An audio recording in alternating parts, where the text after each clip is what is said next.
अस्सलाम वालेकुम क्लास। आज का जो हमारा टॉपिक है वो है variable declaration explain with example.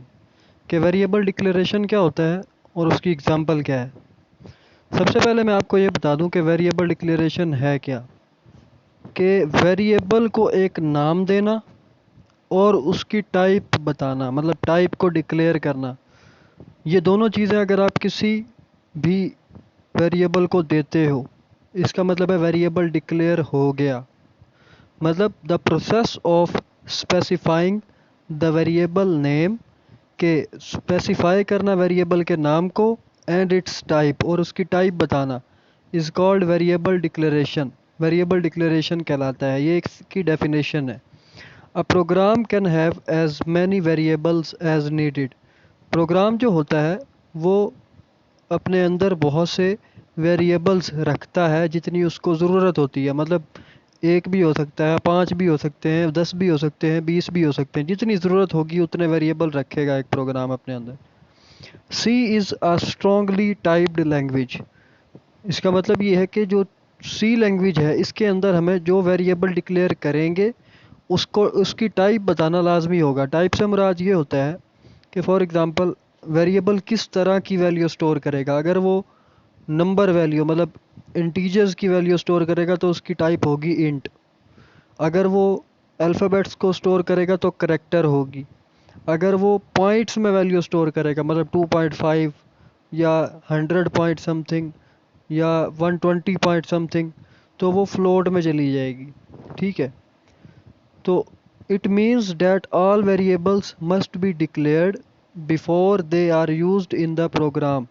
इसका मतलब ये है कि जब आप प्रोग्राम बनाएंगे उसके अंदर जितने वेरिएबल को यूज़ करेंगे उसकी टाइप को डिक्लेयर करना या वेरिएबल डिक्लेयर करना लाजमी होगा। अब वेरिएबल डिक्लेयर करना क्या होता है फिर बता देता हूँ कि वेरिएबल का नाम और उसकी टाइप बताना, ये वेरिएबल डिक्लेयर करना है। अगर आप कोई वेरिएबल बना रहे हो उसको एक नाम दोगे और उसकी टाइप भी बताओगे। A variable can be declared anywhere in the programme before it's use. कि प्रोग्राम के अंदर वेरिएबल कहीं पे भी डिक्लेयर किया जा सकता है यूज़ करने से पहले। The variable declaration provides information to the compiler about the variable. Variable declaration information provide करती है किसको, कंपाइलर को, वेरिएबल के बारे में कि ये किस टाइप का है और इसका नाम क्या है, ये वाली information. The compiler uses the declaration to determine how much memory is needed for each variable. और कंपाइलर डिक्लेरेशन को इस्तेमाल करते हुए इस चीज़ को डिटरमिन करता है कि कितनी मेमोरी नीड करेगा, कितनी मेमोरी की ज़रूरत होगी हर वेरिएबल को। Different types of data require different amount of memory. मतलब फॉर एग्जांपल इंट है, इसकी मेमोरी कुछ और होगी, ये कम मेमोरी कंटेन करेगा। इसी तरीके से अगर करेक्टर है वो अलग मेमोरी कंटेन करेगा, उसकी और उस दोनों की मेमोरी में फ़र्क होगा। ठीक है, कि कितनी अमाउंट ऑफ मेमोरी वो ले रहा है। The required number of bytes is allocated when a variable is declared.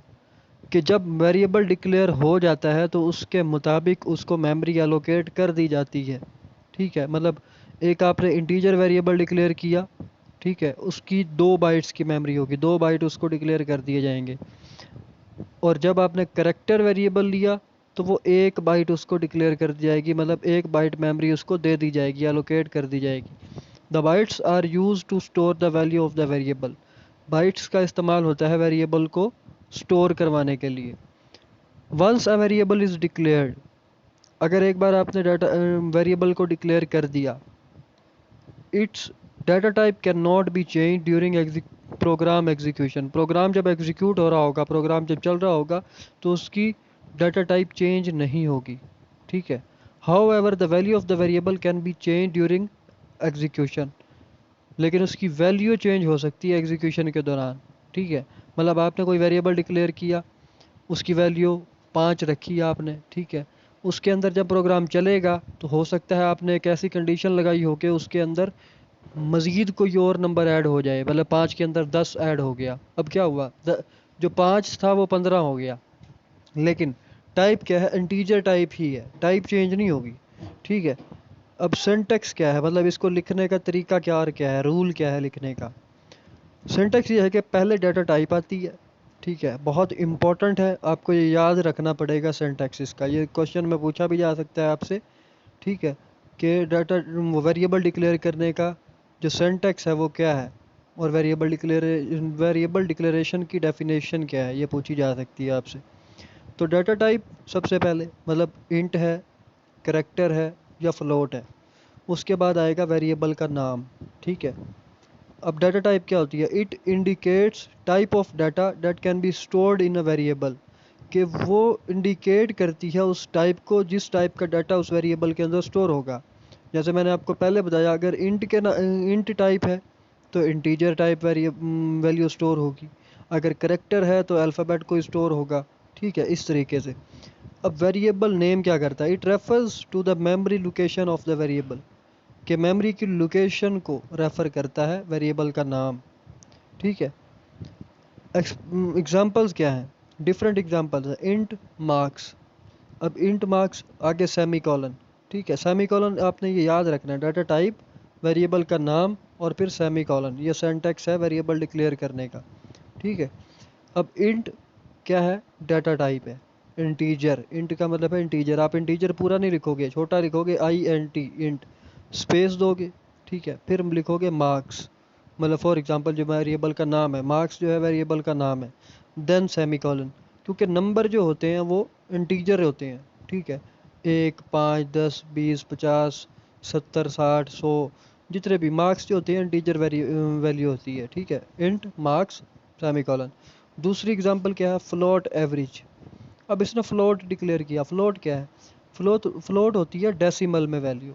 Decimal से मुराद 20.50। ठीक है, 20.25, मतलब इस तरीके से पॉइंट में जो वैल्यू होगी वो फ्लोट होगी।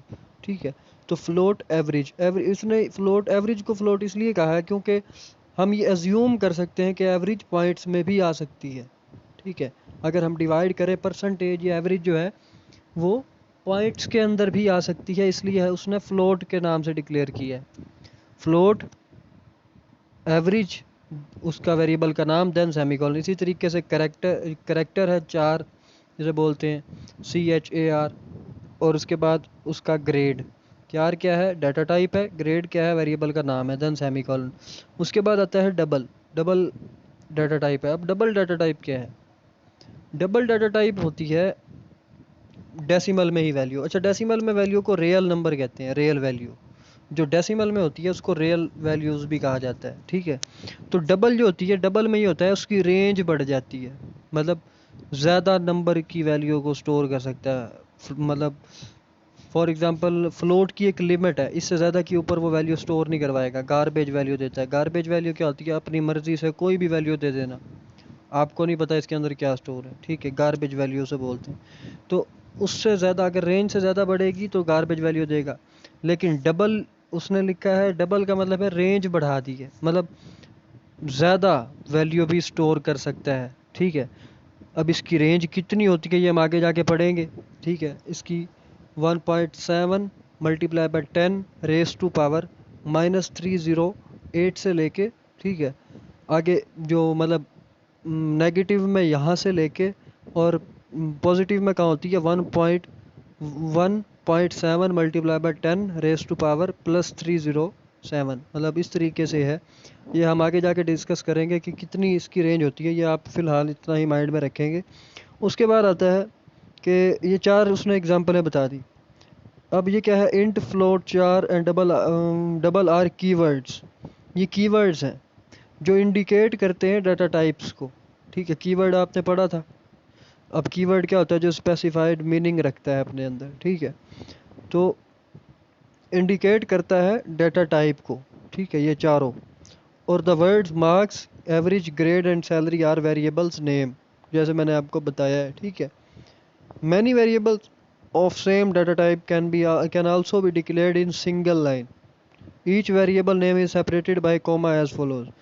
इसका मतलब ये है कि आप एक लाइन के अंदर एक ही टाइप के मल्टीपल वेरिएबल्स को भी डिक्लेयर कर सकते हो, मतलब एक से ज़्यादा वेरिएबल एक ही टाइप के। फॉर एग्जांपल इंटीजर टाइप के आपको एक वेरिएबल नहीं, ज़्यादा चाहिए, तो आप क्या करोगे? इंट ए पहले का नाम, कोमा बी दूसरे का नाम, मतलब बी है दूसरे का नाम, कोमा सी तीसरे का नाम, इसी तरीके से कोमा लगाते जाओ। जितने वेरिएबल आपने इस्तेमाल कर रहे हैं आप इस्तेमाल कर सकते हो। आगे एंड पे सेमी कॉलन लगा दोगे जो टर्मिनेट कर देगा। ठीक है, ये तो हो गया वेरिएबल डिक्लेरेशन। बेसिक कंसेप्ट आप अपने पास रखेंगे। इसका सिंटैक्स क्या है इसको याद रखना है। और दूसरी बात कि जो the process of specifying the variable name, कि वो प्रोसेस जिसमें स्पेसिफाई किया जाता है वेरिएबल के नाम को और उसकी टाइप को, ये वेरिएबल डिक्लेरेशन कहलाता है। ठीक है, उसके बाद आता है variable, what is variable initialization, explain with example. अब वेरिएबल इनिशियलाइजेशन क्या होती है कि आपने वेरिएबल डिक्लेयर किया, ठीक है, अब उसके अंदर कोई वैल्यू नहीं है, मतलब उसके अंदर कोई वैल्यू स्टोर नहीं है। ठीक है, या तो आप उसको इनपुट लोगे, पहली बात। अब दूसरे तरीका क्या है वेरिएबल इनिशियलाइज का मतलब क्या है कि वेरिएबल को पहले ही कोई वैल्यू दे देना। जब आपने डिक्लेयर किया है वेरिएबल, डिक्लेयर करते हुए उसको कोई वैल्यू असाइन कर देना, इसको कहते हैं वेरिएबल इनिशियलाइजेशन। कि शुरू में ही इनिशियलाइज कर दिया कि इसकी वैल्यू ये है। अब इसकी डेफिनेशन क्या है, the process of assigning a variable, the process of assigning a value to a variable, के वैल्यू असाइन करना वेरिएबल को at the time of declaration, declare करते हुए वेरिएबल को, is known as variable initialization. इसको initialization कहते हैं। The equal sign is use to initialize a variable, मतलब असाइन का मतलब, इक्वल का क्या मतलब है, इक्वल जो होता है ना साइन, इसमें इसको असाइनमेंट ऑपरेटर कहा गया है। इस बात को याद रखिएगा। असाइनमेंट ऑपरेटर से मुराद ये है कि फॉर एग्जांपल मैं लिखता हूँ a इज़ इक्वल टू 5। अब ये क्या कर रहा है, ये 5 नंबर को, मतलब 5 जो वैल्यू है इसको असाइन कर रहा है किसको, a को। मतलब a के पास 5 चला गया, इसलिए इसको असाइनमेंट ऑपरेटर कहा गया है। ठीक है, ये चेक नहीं करेगा, असाइन करेगा। इस बात को ध्यान में रखिएगा। Variable name is written on left side, variable का नाम जो है लेफ्ट साइड पे लिखा जाएगा। फिर इक्वल टू का साइन आएगा और राइट साइड पे क्या होगा, वेरिएबल का जो वैल्यू है वो होगी, जो उसको वैल्यू असाइन करनी है आपने, ठीक है, वो होगी। इसका मतलब ये है कि इक्वल टू के साइन के लेफ्ट साइड पे वेरिएबल का नाम और राइट साइड पे वेरिएबल की वैल्यू जो उसे असाइन करनी है। The compiler automatically allocates the required memory for the variable when it is declared. Compiler जो होता है वो ऑटोमेटिकली मेमोरी एलोकेट कर देता है, किसको, जितनी मेमोरी चाहिए होती है वेरिएबल को एलोकेट कर देता है जब वो डिक्लेयर किया जाता है, वेरिएबल जब डिक्लेयर किया जाता है। द मेमोरी लोकेशन में already contain some data that is meaningless. जो मेमोरी लोकेशन है, हो सकता है वो पहले से कोई डाटा कंटेन करती हो जो कि मीनिंगलेस है, किसके लिए, प्रोग्राम के लिए। The meaningless data is known as garbage value. Meaningless मतलब कोई भी वैल्यू हो सकती है, हमें नहीं पता वो क्या है। अब हमें तो नहीं पता ना किस मेमोरी लोकेशन के ऊपर कौन सी वैल्यू पड़ी हुई है। और प्रोग्राम के अंदर हम जब उसको देखेंगे तो हमारे किसी काम की नहीं है, तो उसको इसलिए गार्बेज वैल्यू कहा जाता है, मीनिंगलेस वैल्यू। ठीक है, it may produce unexpected results. For example, आपने एक वेरिएबल के अंदर 5 जो है नंबर स्टोर किया है, लेकिन अगर उसके अंदर गार्बेज वैल्यू आ जाए, ठीक है, गार्बेज वैल्यू मतलब अब वो 5 तो नहीं है, गार्बेज वैल्यू तो कुछ भी हो सकती है। जब हम उसको ऐड करेंगे, मल्टीप्लाई करेंगे तो क्या होगा, रिज़ल्ट वो नहीं आएगा जो हम सोच रहे हैं, हमारी एक्सपेक्टेशन से अलग रिज़ल्ट आएगा। ठीक है, तो all variables should be initialized to avoid this problem. तो वेरिएबल जो है उनको इनिशियलाइज भी किया जा सकता है ताकि इस प्रॉब्लम से बचा जा सके। ठीक है, इसकी एग्जांपल देख लेते हैं, सॉरी सिंटैक्स और एग्जांपल देख लेते हैं कि क्या है। कि सिंटैक्स है वेरिएबल को इनिशियलाइज करने का, जैसे डाटा टाइप है, मतलब टाइप क्या है उसकी, टाइप नेम इंटीजर है, फ्लोट है, कैरेक्टर है। देन वेरिएबल का नाम, ठीक है, इज इक्वल टू उसकी वैल्यू, मतलब उस वेरिएबल को क्या वैल्यू देनी है ये। अब इसमें 4 चीज़ें हैं। टाइप नेम क्या है, it indicates the data type of the variable, के वेरिएबल की डाटा टाइप जो उसे देनी है वो। वेरिएबल क्या है, ये नाम है वेरिएबल का जिसको इनिशियलाइज करना है। इज इक्वल टू का साइन क्या है, ये असाइनमेंट ऑपरेटर है use to initialize a variable. Variable को इनिशियलाइज करने के लिए असाइनमेंट ऑपरेटर भाई असाइन कर दिया मैंने इसको ये वैल्यू। वैल्यू क्या है? It is the value to initialize a variable के इनिशियलाइज करते हुए उस वेरिएबल को क्या वैल्यू देनी है, वो वाली वैल्यू। ये चार चीज़ें होती हैं, ठीक है। देन सेमी कॉलन लगता है। एग्जाम्पल है int n is equal to 100। अब क्या है जी, इंटीजर टाइप है, n वेरिएबल का नाम है और इज इक्वल टू 100, और 100 क्या है, उसकी वैल्यू है, ठीक है। Then semicolon. उसके बाद दूसरी एक एग्जांपल दी है उसने, दो एक ही लाइन के अंदर एक से ज़्यादा वेरिएबल को डिक्लेयर करके दिखाया है, मतलब दो वेरिएबल को इनिशियलाइज किया है उसने, ठीक है। क्या है जी, इंट इंटीजर है, x is equal to 50, x is equal to 50 है। देन कोमा, फिर y भी क्या है, इंटीजर टाइप का है, y इज इक्वल टू 75, ठीक है। y की वैल्यू क्या है, 75 है। Then semicolon, semicolon लग गया। अब आ जाते हैं तीसरी लाइन पे। तीसरी लाइन में क्या है, फ्लोट एवरेज। फ्लोट क्या है, डाटा टाइप है, एवरेज क्या है, वेरिएबल का नाम है, ठीक है। Is equal to 50.73। 50.73 से मतलब जैसे मैंने आपको बताया कि डेसिमल वैल्यू जो होती है वो फ्लोट डाटा टाइप होती है, ठीक है। इसलिए उसने एवरेज को 50.73 की वैल्यू असाइन की है। Then semicolon. फिर चौथी लाइन में करेक्टर है, ग्रेड, मतलब क्योंकि ग्रेड जो होता है ABCDEF, ग्रेड ऐसे ही दिया जाता है ना, तो करेक्टर क्या है, अल्फ़ाबेट डाटा टाइप में। ग्रेड क्या है, उसका नाम है, इज इक्वल टू। अब इसने सिंगल कोटेशन के अंदर लिखा है, देखो, मतलब कॉमे लगे हुए हैं ऊपर वाली साइड पे, ए से पहले भी और बाद भी। इसको सिंगल कोटेशन में कहते हैं, ठीक है, सिंगल इन्वर्टेड कोमास। तो वो लगा के मतलब जो करेक्टर है इसकी वैल्यू जब हम असाइन करते हैं तो ये इस तरीके से की जाती है, ये सिंटैक्स है, रूल है ये, ठीक है। मतलब करेक्टर वैल्यू आपने सिंगल कोटेशन के अंदर लिखनी है। देन आएगा सेमीकोलन। उसके बाद आता है third question, discuss the difference between declaring and defining a variable. के मतलब उसमें वेरिएबल को डिक्लेयर करना और डिफाइन करना, इन दोनों में क्या फ़र्क है, ये आपसे पूछा जा सकता है। बहुत इंपॉर्टेंट है ये, ठीक है, बहुत इंपॉर्टेंट शॉर्ट क्वेश्चन है, आप इसको ज़रूर तैयार करें। अब इसमें क्या है जी, वेरिएबल डिक्लेयरिंग का मतलब और डिफाइनिंग का, इन दोनों में डिफरेंस क्या है। जब वेरिएबल को हम डाटा टाइप दे देते हैं और उसका नाम दे देते हैं, इसका मतलब है वेरिएबल डिक्लेयर हो गया। ये हम पहले डिस्कस करके आए हैं अभी, कि उसका नाम देना और उसको टाइप देना डाटा वेरिएबल को, ये क्या है, वेरिएबल डिक्लेरेशन, ठीक है।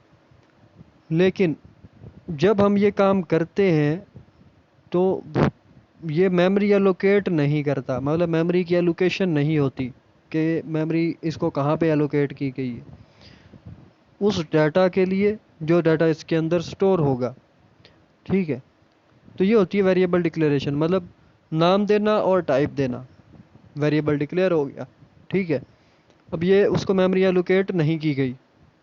और वेरिएबल डेफिनेशन क्या है, वेरिएबल डेफिनेशन ये है कि उसको नाम देना वेरिएबल को, उसको टाइप देना, टाइप किस टाइप का है, देन और ये भी एलोकेट करना, ठीक है, कि मेमोरी को एलोकेट करना, कि जो उसके अंदर डाटा स्टोर होगा वो वाली मेमोरी एलोकेट करना, इसको कहते हैं वेरिएबल डेफिनेशन। इन दोनों की हम एक बार थ्योरी रीड कर लेते हैं कि क्या कहता है। Generally there is a slight difference between, बहुत थोड़ा सा डिफरेंस है वेरिएबल डिक्लेयरिंग में एंड डिफाइनिंग में, ठीक है। The variable declaration specifies the name and type of the variable to the compiler, के कंपाइलर को वेरिएबल की टाइप बता देना और उसका नाम बता देना, ठीक है। ये क्या कहलाता है, variable declaration. It does not allocate memory location for the data to be stored in the variable, कि जो डाटा स्टोर होगा वेरिएबल के अंदर उसके लिए मेमोरी एलोकेट नहीं की जाती, ठीक है। मतलब ये दो काम हो गए तो वेरिएबल डिक्लेयर हो गया। लेकिन डेफिनेशन में क्या होता है कि वेरिएबल का नाम भी ये दिया जाता है। The variable definition specifies the name and type of the variable, कि नाम उसका एंड टाइप ऑफ वेरिएबल उसकी टाइप, एज वेल एज उसके साथ साथ allocates the memory location to store the data in the variable, कि मेमोरी एलोकेट करते ना डाटा स्टोर करवाने के लिए जो डाटा वेरिएबल के अंदर स्टोर होगा। In C language variable declaration and variable definition are not specified separately. लेकिन सी लैंग्वेज के अंदर वेरिएबल डिक्लेरेशन और वेरिएबल डेफिनेशन अलग अलग स्पेसिफाई नहीं की जाती, सेपरेटली स्पेसिफाई नहीं करना पड़ता। ठीक है। The variable definition is automatically performed. Variable जो डेफिनेशन है वो ऑटोमेटिकली हो जाती है। When a variable is declared, जब हम वेरिएबल को डिक्लेयर्ड करते हैं तो वेरिएबल डिफाइन भी हो जाता है। ठीक है। It means that variable declaration also allocates the memory required by the variable to store data. इसका मतलब ये है कि वेरिएबल डिक्लेरेशन एलोकेट कर देता है मेमोरी को, किसके लिए? उस डाटा के लिए जो जिसको चाहिए है स्टोर होने के लिए मेमोरी। ठीक है। तो ये है जी variable declaration and variable definition, मतलब इन दोनों के दरमियान में जो डिफरेंस है। हमने आज जो डिस्कस किया है वो है variable declaration, variable initialization and difference between variable declaring and defining a variable. तो ये तीन है, ये शॉर्ट क्वेश्चन में आपसे पूछे जा सकते हैं, बहुत ज़्यादा इंपॉर्टेंट हैं तीनों। आप इन तीनों को तैयार करेंगे, कोई भी कन्फ्यूजन हो आप मुझसे क्वेश्चन पूछ सकते हैं। I will entertain your query इंशाल्लाह। अल्लाह हाफिज़।